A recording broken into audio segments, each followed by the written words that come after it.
হেঁটে এসে বা একটা ঝাউ গাছ হেঁটে এসে তোমার মুখে খাবার দেবে না, কিন্তু স্বাভাবিক বাস্তব। সুতরাং সেই ভয়ঙ্কর স্বাভাবিক বাস্তবতায় চাঁদ উঠেছে, ফুল ফুটেছে, চারদিক অসামান্য সুন্দর পরিবেশ, কিন্তু একটা ভারতবর্ষের একটা শৈশব, সে খেতে পাচ্ছে না, সে হাত বাড়িয়ে আকাশের দিকে অসহায় ভঙ্গিতে দাঁড়িয়ে আছে। এই ছবিটা দেখিয়ে বীরেন্দ্র আস্তায় লিখছেন, লুকিয়ে মোছেন চোখের জল মা। আর ওই বাচ্চাটার মা কি করছে, লুকিয়ে আড়ালে বাচ্চা যেন দেখতে না পায় চোখের জলটা মুছে।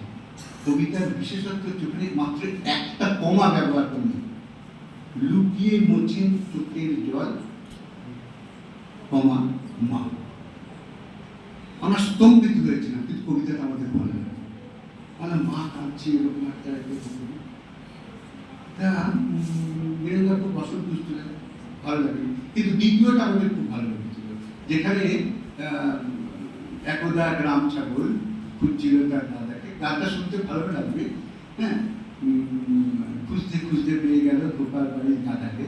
সেখানে একটা জায়গায় অসহায় রাম ছাগল বলছে, কোন দিকে যায় একটা পাগল আর একটা যে পাশল। তখন আমরা ওটাকে খুব অ্যাকসেপ্ট করছি, এইটা আমরা তৃপ্ত হবার শপথ বাণী পাচ্ছি। এই তো আমাদের আরো পিঠ, আরো মাথা আরো উঁচু হয়ে আসছে। তখন আমরা বুঝতে পারছি আমাদের ভেতরে কেউ গেল কাজী নজরুলের মতো সেই কথাই বলছে যে বড় বীর বড় উন্নত মমশীল। যদিও আজ পর্যন্ত উন্নত মমশীল বা উন্নতশীল কোথাও পাওয়া যায় কিনা আমার যথেষ্ট সন্দেহ আছে। সব উন্নতশীলের পেছনে কোথাও যেন স্পন্সরশিপ লুকিয়ে যাচ্ছে, সব উন্নতশীলের পেছনে কোথাও যেন আলাদা কোন রকম একটা আঁতাত, একটা অশুভ কোন সংকেত তৈরি হয়ে যাচ্ছে, সরল সংকেত।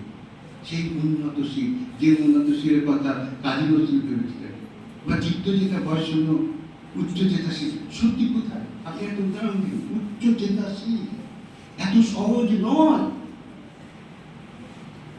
এত সহজ নয় একটা কবিতা। তাহলে একটা সময় কি এরকম ছিল? শির উন্নত করবার মতো কোনো ঋজু প্রত্যদিত্য বা প্রজ্ঞা আলোকিত কোনো চেতনা, যে চেতনা মানুষকে বারবার তার ভেতর থেকে নিরন্ন, আতঙ্কিত, শুধু বেঁচে থাকবার ন্যূনতম চাহিদা মেটানোর জন্য যে মানুষগুলো দিন রাত্রি অবিরাম ঝড় ঝঞ্ঝা এবং যাবতীয় রাষ্ট্রীয় প্রতিকূলতার সঙ্গে সংগ্রাম করে শুধু বেঁচে থাকতে চাইছে। একটু জমি, একটা কাস্তে, দুটো ধান গাছ আর একটা কুড়ে পানি, কোথায় গেল সেসব?